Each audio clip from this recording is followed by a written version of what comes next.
வெற்றிலை வராகி தாயின் வெற்றி வாக்கு இது. என் அன்பு குழந்தையே, இன்னும் சற்று நேரத்தில் நீ முகம் மலரும் செய்தி ஒன்று நடக்கப் போகிறது. சந்தோஷமாக இரு என் குழந்தையே.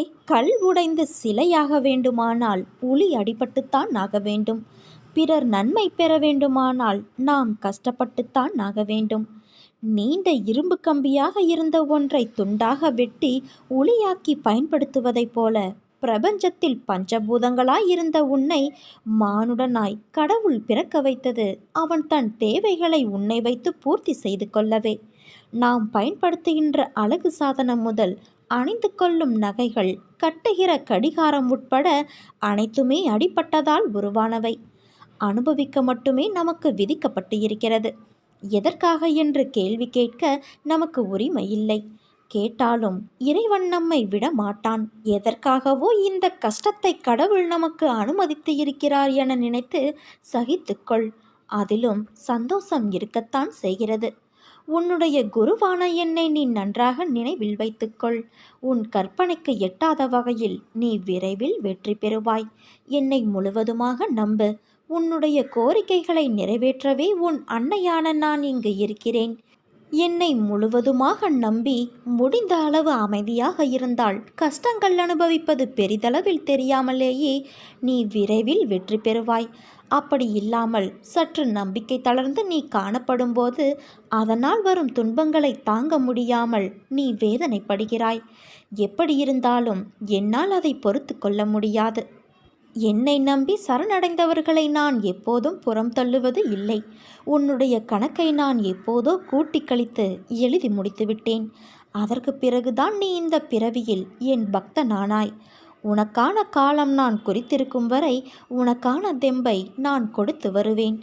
எப்படி இருந்தாலும் நீ காப்பாற்றப்படுவாய்.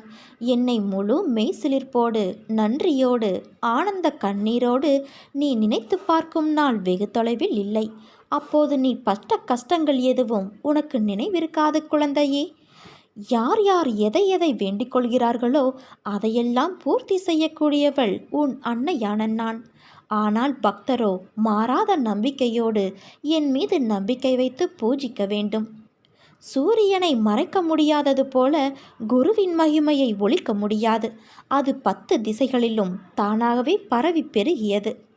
யார் சாத்வீகமான குணம் உள்ளவர்களோ அவர்கள் வீடு தேடி செல்பவரான குருதேவர். அந்த வீட்டில் உள்ளவர்களுக்கும் இகம் பரம் இரண்டுக்கும் தேவையான செல்வம் அளித்து ஆசிர்வதிப்பேன். வெற்றி வராகி தாயான உன் அன்னைக்கு ஏழைக்கும் ராஜ்யத்தை அளிக்கும் சக்தி உண்டு. அதே சமயம் எனக்கு கோபம் வந்தால் எதையும் சாம்பலாக்கி விடுவேன். வெகு நாட்களுக்கு முன்பு ஒரு பறவை பாலைவனத்தின் வெப்பத்தால் தன் உடல் இறகுகள் அனைத்தையும் இழந்து உண்ணவும் பருகவும் உறைவிடமும் எதுவுமின்றி தவித்து கொண்டு இருந்தது. ஒரு நாள் ஒரு ஞானி அப்பாலை நிலத்தை கடந்து செல்வதை கண்ட அப்பறவை அவரிடம் எங்கு செல்கிறீர்கள் என்று கேட்டது. முக்காலத்தையும் உணர்ந்த என் குருவை சந்திக்க செல்கிறேன் என்று அவரும் பதில் கூறினார். உடனே அப்பறவை என்று என் துன்பங்கள் முடிவுறும் என்று அவரிடம் கேட்டு சொல்லுங்கள் என்று பறவை கேட்டது. தன் குருவை அடைந்த அத்தூதர் இறைவனிடம் அப்பறவையின் பரிதாப நிலையை விளக்கி கூறி எப்பொழுது அதன் துன்பம் முடிவுறும் என்று கேட்டார். இன்னும் 7 பிறவிகள் அப்பறவை அது அனுபவிக்கும் துன்பத்தை அனுபவித்தாக வேண்டும் என்று குரு பதில் கூறினார்.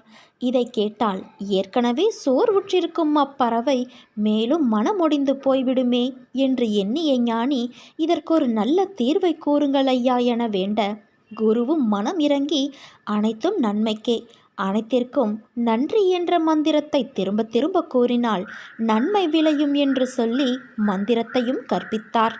குரு கற்பித்த அந்த மந்திரத்தை ஞானியும் அப்பறவைக்கு கூறி சென்று விட்டார். 7 நாட்களுக்கு பிறகு அந்த ஞானி அப்பாலை நிலத்தை கடந்து சென்றபோது அந்த பறவையின் உடல் இறகுகள் முளைத்திருந்தன.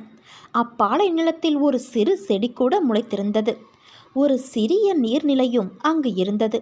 ஆனந்தத்துடன் அங்கும் இங்கும் மகிழ்வுடன் அப்பறவை அலைந்து திரிந்து கொண்டிருந்தது. குருவிற்கு மகா ஆச்சரியம். 7 பிறவிகளுக்கு இன்பமே இல்லை என குரு கூறினார். எப்படி இது சாத்தியம் என எண்ணி குருவிடம் கேள்வியை கேட்டபோது அவர் கூறிய பதில் என்ன தெரியுமா? ஆம், 7 பிறவிகளுக்கு அப்பறவைக்கு எவ்வித மகிழ்வும் இல்லை என்ற விதி இருந்தது. உண்மைதான்.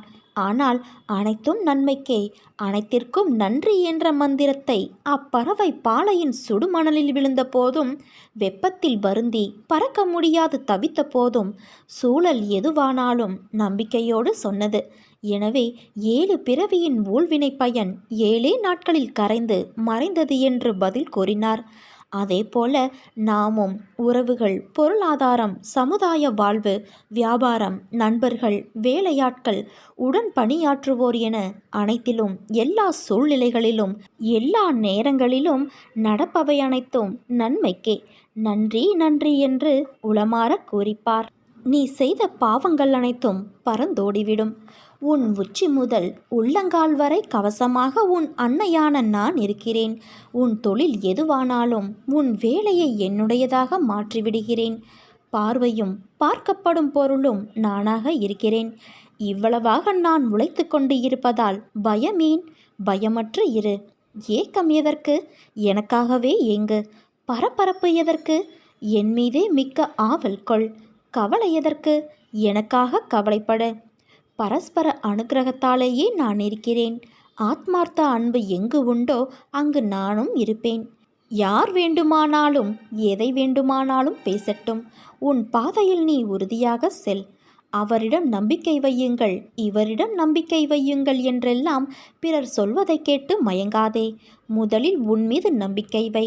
உன் மீது வைக்கின்ற அசைக்க முடியாத நம்பிக்கையே என் மீது நீ வைக்கின்ற நம்பிக்கையாகும். என்னால் எதுவும் முடியும் என்று சொல். நிச்சயம் அது முடியும். காரணம், உன்னில் இருப்பது நீ அல்ல, உன் வெற்றி வராகி தாயான நான். உன் கனவுகள் அனைத்தும் விரைவில் பூர்த்தியாகும். உன் எண்ணங்கள் நிறைவேறும். உன்னை தேடி அதிர்ஷ்டம் வரும் நேரம் இது என் குழந்தையே. யார் வேண்டுமானாலும் நூற்றுக்கணக்கான விஷயங்களை உனக்கு எதிராக கூறட்டும். ஆனால் அவர்களுக்கு எந்த விதத்திலும் கசப்பான பதிலளிக்கும்படியான சீற்றம் கொள்ளாதே. இவ்வாறான விஷயங்களை எப்போதும் சகித்து கொண்டு இருந்தாயானால் நீ நிச்சயம் மகிழ்ச்சியடைய முடியும். என் முன் படைக்கும் உணவை ஈ, எறும்பு, காகம், நாய் போன்ற வாயில்லா ஜீவனுக்கு வை. உன் உணவு என்னை வந்து நிச்சயம் சேரும். இறந்த காலத்தையே நினைத்து வேதனை கொள்வதை விட இனி வரும் காலங்களை நினைத்து நிம்மதி கொள். உன் அன்னை நான் இருக்கிறேன். உன் எதிர்காலத்தை நல்ல முறையில் உருவாக்கி தருவதற்கு. உன் வாழ்க்கையில் நான் எல்லாவற்றையும் ஒவ்வொன்றாக ஏற்பாடு செய்கிறேன். எனக்கு இதை செய்ய தெரியாதா என்ன? காத்திரு குழந்தையே. நான் சொன்னபடி நீ தேர்ந்தெடுக்கப்படுவாய். நான் என் வார்த்தைகளில் தவறிவிட்டேன் என்று நீ நினைக்கிறாய். உன் செயல்முறை இதுவரை முடிவடையவில்லை. நம்பிக்கையும் பொறுமையும் கொண்டு காத்திரு.